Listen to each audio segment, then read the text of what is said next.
Hi అండి. అందరూ ఎలా ఉన్నారు? Welcome to Tanmaya designer boutique. ఏంటోనండి, ఈ మధ్య అంతా కట్ వర్క్ మీదే నడుస్తుంది. బ్యాక్ నెక్ కట్ వర్క్ అంటారు, హ్యాండ్స్ కట్ వర్క్ అంటారు. ఎప్పుడు చూసినా అందరూ కట్ వర్క్ అండి, cut work cut work cut work. Embroidery మిషన్లో కూడా కట్ వర్క్, మనం మామూలుగా కొట్టినా కట్ వర్కే అడుగుతున్నారు. ఏమండి మాకు కట్ వర్క్ కావాలి, స్టిచ్చింగ్ చేస్తారా అనేసి. ఇంకేం చేస్తాం, కస్టమర్కి ఎలా నచ్చితే అలాగే కదా మనం చేయాలి. ఎంతో కష్టపడి కట్ వర్క్ చేసేటప్పటికి మనకి అయిపోతుంది. ఈ మిషన్ ఎంబ్రాయిడరీ వల్ల కట్ వర్క్ అయితే మనకు కొంచెం ఈజీ అయిపోతుంది అనుకోండి. అదే మనం నార్మల్గా కట్ వర్క్ చేయాలంటే చాలా టైం తీసుకుంటుంది.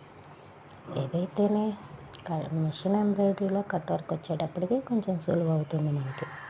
ఈరోజైతే హ్యాండ్స్ నేను కట్ వర్క్లో వేసాను. ఇది నెక్ కూడా మనకి కట్ వర్క్లోనే వస్తుంది. ఆ నెక్ది కూడా మీకు మళ్ళీ వీడియో వేరేగా పెడతాను. ఈ డిజైన్ ఎలా ఉందో కామెంట్లో చెప్పండి. లైక్ చేయండి, షేర్ చేయండి, సబ్స్క్రైబ్ చేసుకోండి. Thank you.